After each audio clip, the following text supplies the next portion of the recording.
Hello there. So Jurassic World Rebirth is by far the most ambitious film since the very first Jurassic Park film. That's something we've discussed many times on this channel. But what's most exciting about this movie for me is that we are getting some major redesigns of dinosaurs, and we even got some redesigns. So we got some redesigns since the redesigns. We got a redesign of the Titanosaurus a little bit. We've got some tweaks on the Spinosaurus, which we're going to cover in this video because we have our first really good look at the redesign of the Spinosaurus, and then we also have a good look at the Rex, a really good look at the Raptor, and not just one, but two Raptors that we are set to see in this film, an official render of them. So we're going to get into it all in this video because we also have a really good look at the Mutadons. There's just a lot going on in the last couple days in the Jurassic fandom in terms of stuff that we have got really good looks at for this upcoming Jurassic World Rebirth film. So we're getting into it all in this video. If you guys enjoy my Jurassic content, then check out my channel. I have a whole bunch more stuff just like this, and let's get into it. The Atomic Fair.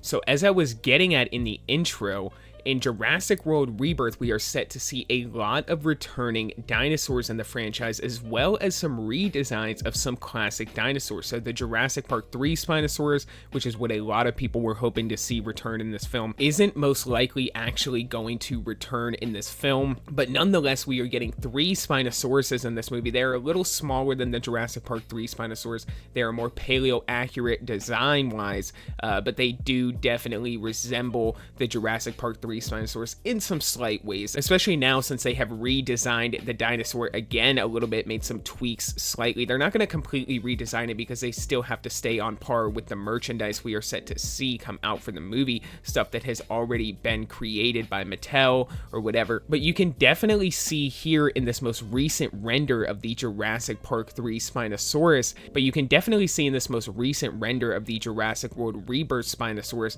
that it is slightly different than what we saw in the trailers, more streamlined in the face, more classic looking like that Jurassic Park 3 Spinosaurus, and maybe a little bit more slender, especially in the neck area, a little bit less crocodilian looking. A lot of people were saying that other Spinosaurus just looked like a Baryonyx, which is, I mean, that's kind of what the Spinosaurus looks like in general, especially if you go back to Jurassic Park 3. If you take the sail off of that one, it even resembles a Baryonyx as well, but a lot of people are saying this one really resembles a Baryonyx.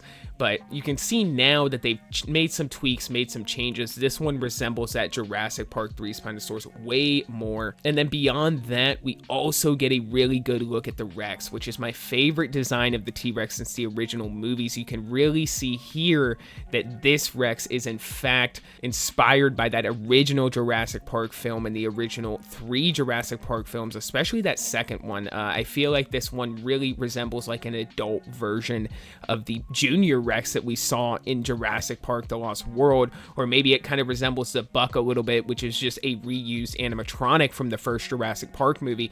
But yeah, nonetheless, this is a thicker T-Rex, this is a more hardy T-Rex, this is a younger T-Rex, more in its prime, whereas Rexy was deliberately designed to be shown aging, to be shown thinner as the movies progress, and that was something a lot of fans weren't a big fan of. But now we can see here that the T-Rex is back to that classic design, looking better than ever. Really, this T-Rex is like the meanest looking dinosaur that we have in this whole Jurassic World Rebirth film, even meaner looking to me than the Spinosaurus. But nonetheless, we move on to the Velociraptor, where you can see here this is like an one-to-one recreation almost of the Jurassic Park 3 Raptors. There are some slight differences. The teeth aren't quite as perfect as they should be.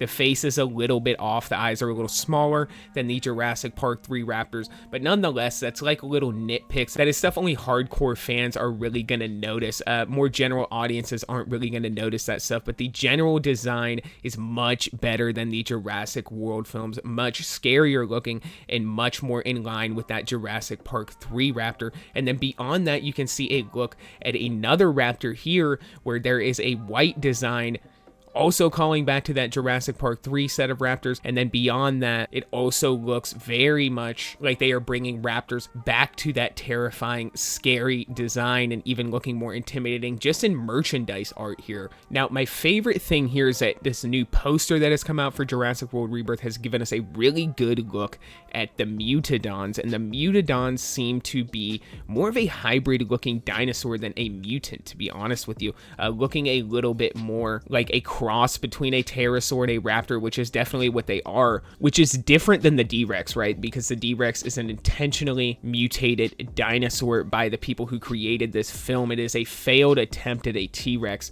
whereas the Mutadons clearly are more of a cross. They are less scary looking. I would have appreciated, honestly, a more freakish, terrifying design than what we see in the film, but nonetheless, they look cool. I'm not sure if we're going to see them fly or not either. That's something I'm curious about, because we kind of see them jumping around in the trailers, but we don't necessarily see them fly at any point, which would be something that would kind of make sense, considering it would kind of be also a failed dinosaur in a way, or a hybrid mutated dinosaur, leaning more into the hybrid route for me than the mutated dinosaur route. But nonetheless, guys, comment down below, let me know what you think, because this is our best look yet at the Spinosaurus. We can see that we are in for a very exciting film, and the D-Rex in this movie looks to just be taking this Jurassic franchise down a very ambitious route. If they can make the writing really good, then it'll definitely pay off a lot of stuff that was hinted at in previous Jurassic Park films, especially that first movie and that third movie. In the third movie, they definitely hinted heavily at dino experimentation beyond what we saw in those first original movies, and having failed attempts at dinosaurs makes so much sense for this franchise. I'm really hoping that Gareth Edwards will make this a really good film so that we can progress into a new trilogy of films that could potentially be far better than what we saw in the Jurassic World franchise. So comment down below, guys, let me know what you think about all this stuff, and for this video, that is all I got. So until the next one, be safe and stay well. Bye-bye.